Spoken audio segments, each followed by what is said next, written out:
Kenalan dengan Green Construction, cara membangun yang ramah lingkungan dan berkelanjutan. Bumi kita saat ini sedang menghadapi tantangan besar, yaitu pemanasan global. Kita melihat perubahan iklim yang ekstrim, seperti hujan yang turun tak menentu, suhu yang semakin meningkat, kebakaran hutan yang makin sering, dan es di kutub yang terus mencair. Salah satu penyebab utamanya adalah emisi karbon dari berbagai sektor kehidupan kita. Sektor bangunan gedung termasuk penyumbang besar emisi karbon penyebab pemanasan global. Kalau kita terus membangun secara konvensional, boros energi, banyak limbah, dan polusi, dampaknya akan semakin berat. Nah, untuk menjawab dampak tersebut, kita perlu menerapkan prinsip-prinsip Green Construction atau konstruksi hijau. Apa saja prinsip utamanya? 1. Efisiensi energi, yaitu penggunaan energi secara hemat dan cerdas, seperti menggunakan lampu LED hemat energi, memanfaatkan pencahayaan alami di siang hari, menggunakan alat berat hemat bahan bakar, dan mematikan peralatan saat tidak digunakan. 2. Efisiensi air, memastikan air digunakan dengan bijak dan berkelanjutan. Misalnya dengan memanfaatkan air hujan untuk kegiatan konstruksi, menggunakan air bekas olahan atau grey water, memasang keran otomatis, dan rutin memeriksa kebocoran pipa. 3. Manajemen lingkungan, menjaga agar kegiatan konstruksi tidak mencemari sekitar, seperti melakukan pemilahan dan pengelolaan limbah konstruksi, menyediakan drainase untuk tahap operasional, mengendalikan potensi bencana di area proyek, dan bekerja sama dengan pihak ketiga untuk pengelolaan sampah konstruksi. 4. Sumber dan siklus material, memanfaatkan material ramah lingkungan dan bisa didaur ulang, seperti menggunakan material ramah lingkungan, memanfaatkan material konstruksi bekas atau reuse, menerapkan prinsip reduce untuk efisiensi penggunaan material, dan melakukan recycle terhadap material daur ulang yang masih layak pakai. Dan 5. Kenyamanan serta kesehatan, yang menjamin lingkungan kerja aman, bersih, dan sehat bagi semua, seperti melakukan pengendalian kebisingan, menanam pohon di sekitar lokasi proyek, serta mengendalikan debu dengan penyemprotan air secara berkala. Bagaimana penerapannya di lapangan? Yuk kita lihat contohnya.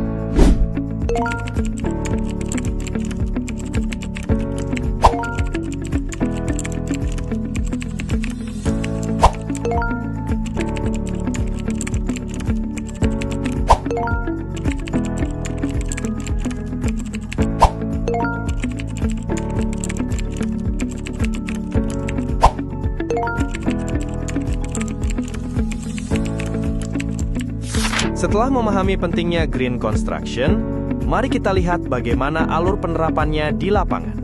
Dimulai dari tahap persiapan, kontraktor menata area kerja ramah lingkungan, konsultan memastikan kesiapan teknis, dan PPK memberikan arahan serta persetujuan. Berlanjut ke tahap pelaksanaan, di mana penerapan prinsip-prinsip Green Construction menjadi fokus utama. Kontraktor, tim K3, dan konsultan bekerja sama memastikan semuanya berjalan hijau. Kemudian tahap pengawasan dan evaluasi. Konsultan dan PPK menilai sejauh mana prinsip hijau diterapkan. Hingga tahap pasca konstruksi, kontraktor memulihkan lingkungan, konsultan memverifikasi hasil, dan PPK memastikan keberlanjutan. Manfaat Green Construction sangat nyata. Biaya operasional proyek menjadi lebih efisien, lingkungan sekitar menjadi lebih bersih dan sehat, serta kualitas hidup masyarakat meningkat. Penerapan Green Construction juga menunjukkan komitmen kita untuk menjaga bumi dan mewariskan lingkungan yang lebih baik bagi generasi mendatang. Mari kita mulai dari langkah kecil hari ini. Terapkan prinsip Green Construction di setiap pembangunan.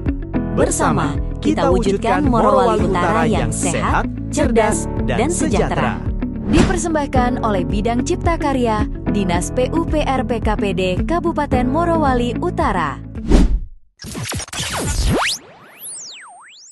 Assalamualaikum warahmatullahi wabarakatuh. Nama saya Dion Trimulya, mahasiswa Prodi Teknik Sipil Universitas Pelita Bangsa. Ingin menyampaikan materi dari mata kuliah ilmu lingkungan yang berjudul Konstruksi Hijau dan Infrastruktur Berkelanjutan Green Construction yang diampu oleh Ibu dosen Putri Anggun Sari SPT MSI.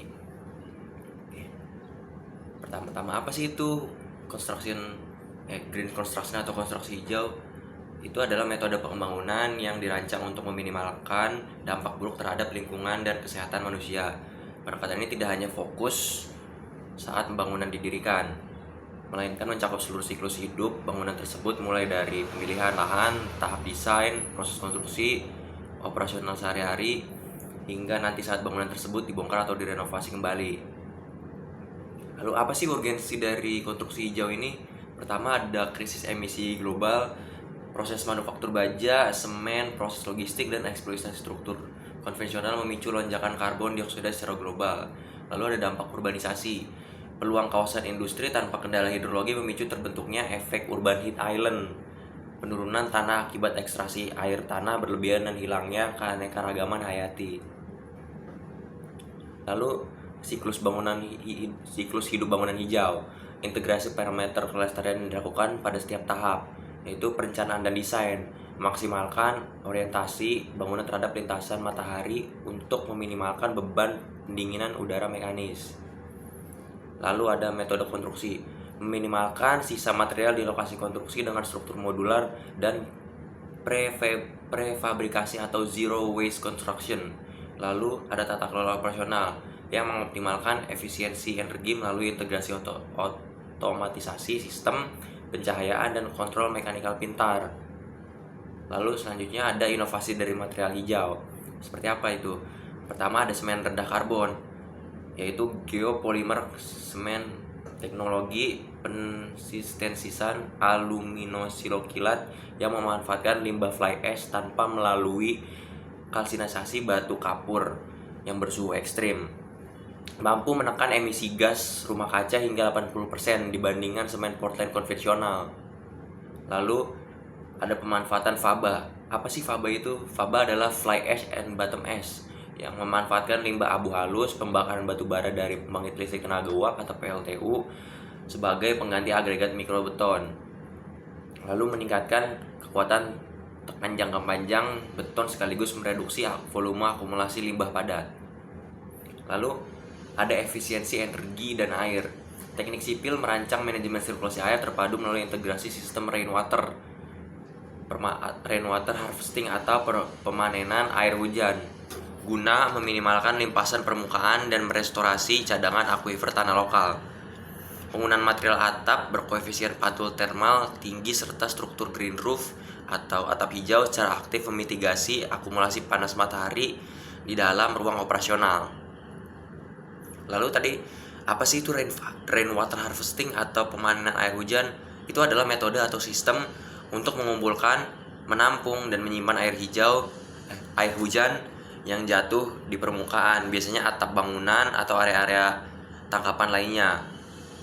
Sebelum air tersebut mengalir ke tanah atau terbuang ke saluran pembuangan, alih-alih membiarkan air hujan mengalir begitu saja dan berpotensi memicu banjir, metode ini menangkapnya agar bisa dimanfaatkan kembali sebagai sumber air mandiri. Lalu ada green roof atau atap hijau. Ini adalah sistem atap bangunan yang sebagian atau seluruhnya ditutupi oleh vegetasi atau tanaman dan media tumbuh tanah substrat yang ditanam di atas lapisan membran kedap air.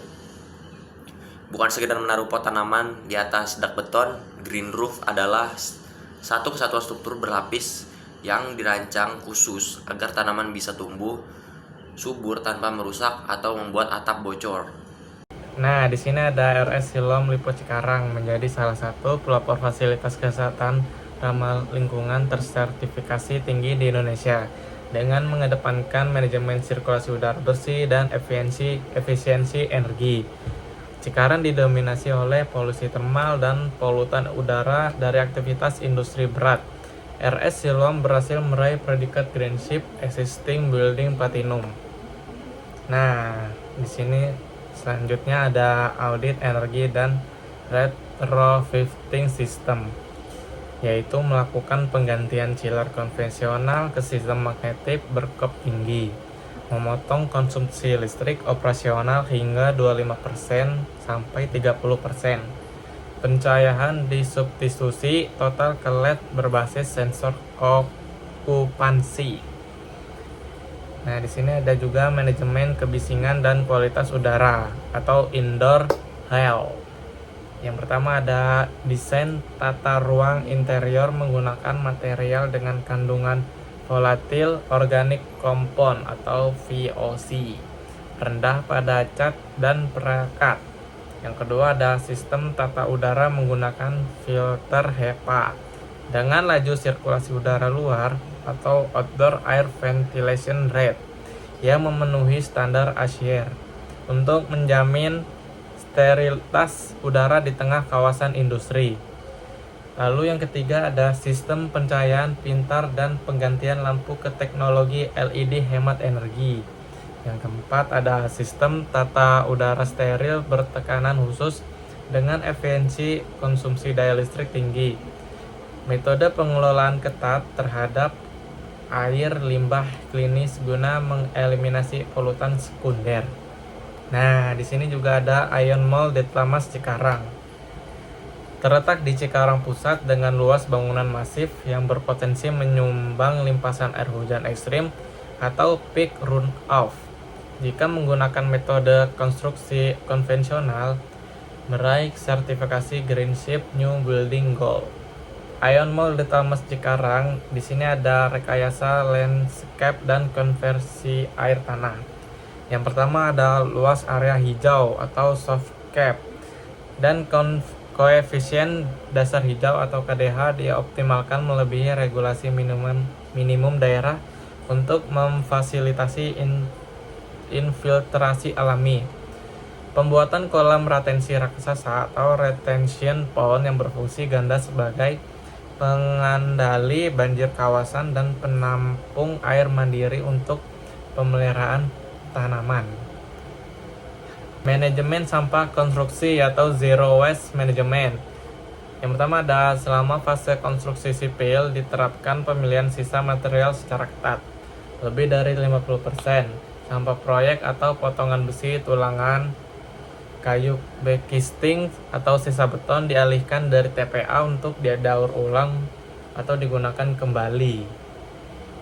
Nah, di sini juga ada logistik material lokal. Pembatasan radius pembelian material konstruksi maksimum 150 km dari lokasi proyek untuk menekan skop 3 karbon emission dari sektor transportasi logistik. Selanjutnya ada metode dan strategi eksekusi proyek hijau. Building Information Modeling atau BIM 6D, penggunaan teknologi cetak biru digital 3D yang diintegrasikan dengan dimensi waktu 4D, biaya 5D, dan analisis keberlanjutan energi 6D untuk mendeteksi tabrakan komponen struktural atau clash detection sebelum konstruksi dimulai. Hal ini mampu mengurangi pemborosan material akibat bongkar pasang hingga 10%. Metode perecas dan modular. Memindahkan proses pengecoran beton dari lapangan ke pabrik terkontrol atau precast yard.